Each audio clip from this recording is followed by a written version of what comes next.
آج گرامی قدر حضرات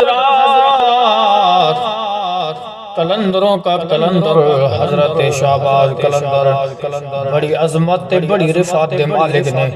حضرت شہباز کلندر ایک دن چل دے حضرت ابو علی سرکار دی بارگاہ دے اندر پہنچے نے اتھے جا کے اپنے دوست ابو علی صاحب دے نال ہم کلام ہوئے خدمت گزاری ہوئے چل دے حضرت شہباز کلندر دی بارگاہ دے اندر ایک ہندو آیا آکھن لگا سونیا تساں بڑے اللہ دے ولی ہو بڑے پائے دے اولیاء دے وچ ہو اسی ہندوواں پر ایک گل تسلیم کر دیاں کہ تسی بھی کلندر ہو تے سچے ہو حضرت شہباز کلندر آپ نے فرمایا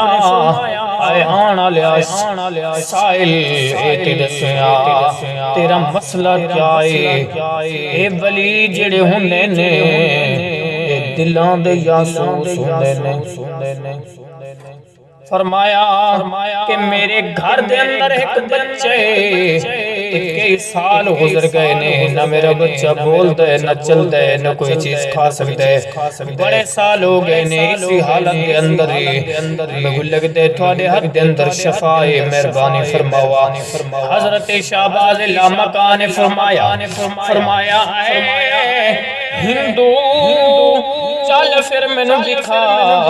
آج میں تیرے بیٹے نے شفا یاب کر دینے حضرت شہباز لامکان چل دے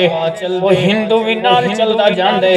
حضرت شہباز کلندر اندر پہنچے نے تے وہ والا بیٹا سامنے موجود بیٹا ہے سلام بلایا جڑا بچہ کدی بول بھی نہ سکدا سی اس نے بڑے اونچی آواز دے نال ہندو ہون دے باوجود شہباز کلندر نے سلام دے جواب دیتا کہ حضرت شہباز کلندر نے دیوال رات پوچھا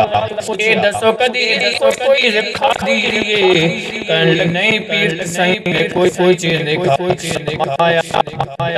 اب کوئی چیز کو دیتی ونجے تے تسی کھا لگے کہنے لگا ہاں ضرور اگر کھچڑی دیتی ونجے تے میں کھا لگوانگا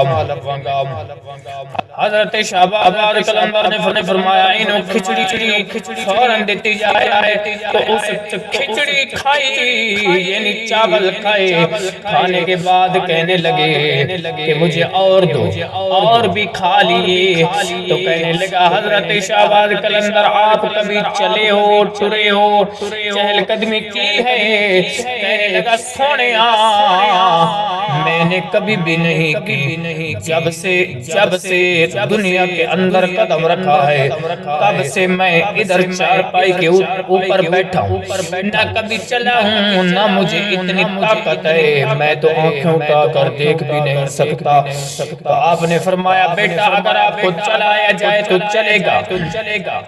کہنے لگا سونیا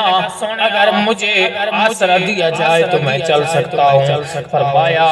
اس کے والد کو اس کو آسرا دیجئے ٹیکی دیجئے تو یہ چلے گا تھوڑی سی ٹیکی دی تو وہ چلنے لگا اولیاء کے اتنی بڑی شان وہ ہندو مسلم ہو گیا مسلمان ہو گیا اس کا سارا گھرانہ بھی مسلمان ہو گیا اللہ